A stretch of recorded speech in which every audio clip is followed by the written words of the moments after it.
আর্টসেল, দুটো দেশের মাঝে দুটো মানচিত্র এঁকে যে গভীর ভালোবাসার জন্ম দিয়েছিল এই নামটি, তা আজও রয়ে গেছে লাখো হৃদয়ের ভালোবাসার স্পন্দন হয়ে। 18 বছর আগে যে পথ চলা শুরু হয়েছিল তা সময়ের সাথে হয়েছে আরো দৃঢ়, আরো শক্তিশালী। অবশ অনুভূতির দেয়াল ছেদ করে আর্টসেল আজ পৌঁছে গেছে অন্য সময়ে, অন্য উচ্চতায়। সময়ের সাথে আমাদের চিন্তা, ভালোবাসা এবং পছন্দে অনেক পরিবর্তন আসলেও আর্টসেল রয়ে গেছে ঠিক আগের মতোই। ব্যান্ডটির যাত্রা শুরু হয় 1999 সালের নভেম্বর মাসে। লিড গিটারিস্ট হিসেবে ছিল এরশাদ বিন জামান, ড্রামার হিসেবে ছিল কাজী সাজেদুল আশিকিন সাজু, রিদম গিটারিস্ট এবং ভোকাল হিসেবে ছিল জর্জ লিঙ্কন ডি কস্তা, এবং বেস গিটারিস্ট হিসেবে ছিল সাইফ আল নাজি সেজান।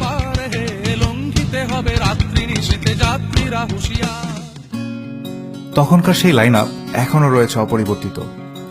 ব্যক্তিগত সমস্যার কারণে কেউ কেউ ব্যান্ড থেকে সাময়িকের জন্য দূরে থাকলেও আর্টসেল তাদের নতুন অ্যালবাম অতৃতীয় রিলিজ করবে তাদের অরিজিনাল লাইন আপ নিয়ে। 4 জন স্কুল ছাত্রের হাত ধরে গড়ে উঠেছিল আজকের আর্টসেল। তারপর অনেক সময় গিয়েছে, আকাশ বদলেছে অন্য আকাশে, কিন্তু আর্টসেল রয়ে গেছে নিজ আকাশে, নিজ রাজত্বে।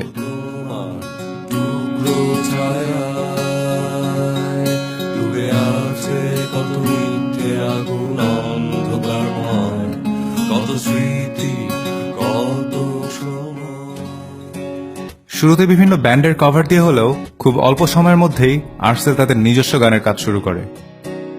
আর্টসেলের কম্পোজ করা প্রথম গান অন্য সময়। এই গানটি তাদের মধ্যে বিশ্বাস স্থাপন করে অন্য উচ্চতায় পৌঁছানোর।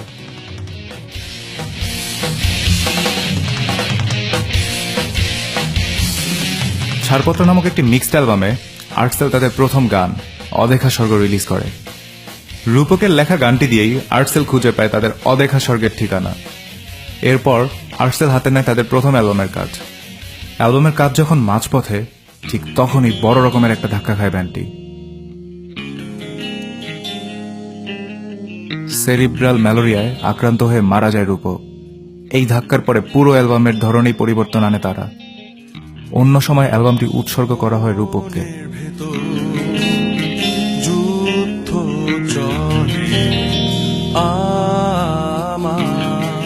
রূপকের মৃত্যুর পর আর্টসেলের বেশিরভাগ লিরিক্স লিখেছেন রুম্মান এবং ইশতিয়াক। তাদের প্রথম অ্যালবাম অন্য সময় রিলিজের পর বাংলাদেশের মিউজিক সিনে ব্যাপক আলোড়ন সৃষ্টি হয়। অসাধারণ কম্পোজিশন ও লিরিক্সের পথ ধরে আর্টসেলিজম ছড়িয়ে পড়তে থাকে সর্বত্র।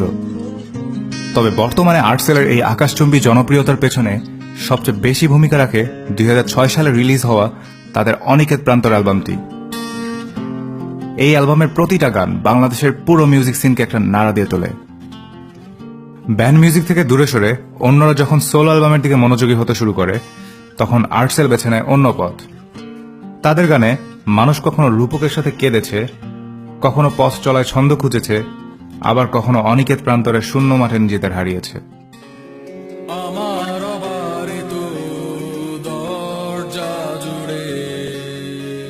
সেই সময়টায় ঢাকার বুকে হঠাৎ গিটার কাঁধে তারুণ্যের প্রাণচাঞ্চল্যের মূলে ছিল এই আর্টসেল।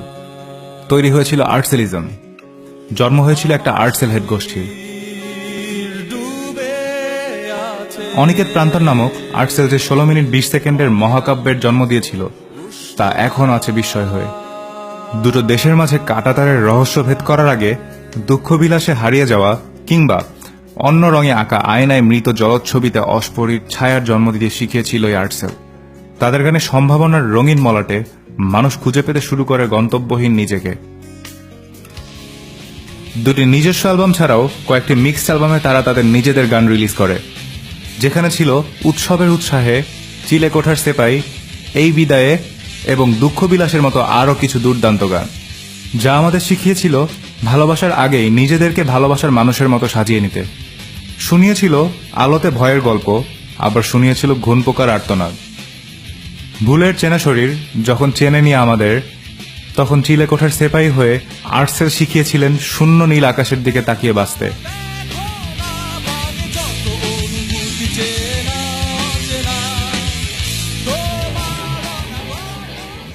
অনেক প্রতীক্ষার অবসান ঘটিয়ে তাদের তৃতীয় অ্যালবাম অতৃতীয় রিলিজ পেতে যাচ্ছে খুব শীঘ্রই।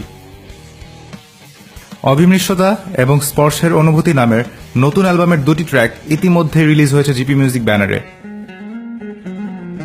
এই দুটো গানের মধ্যেই আর্টসেল হেডরা খুঁজতে শুরু করে দিয়েছে তাদের পুরনো আর্টসেলকে। সেই পুরনো আবেগ ঝরানো কথা, বিস্ময় সৃষ্টিকারী কম্পোজিশনের ছোঁয়া নতুনভাবে দোলা দিতে শুরু করেছে দুই প্রজন্মের আর্টসেল হেডদের। যদিও আর্টসেল প্রজন্মের গণ্ডি পেরিয়েছে বহু আগেই।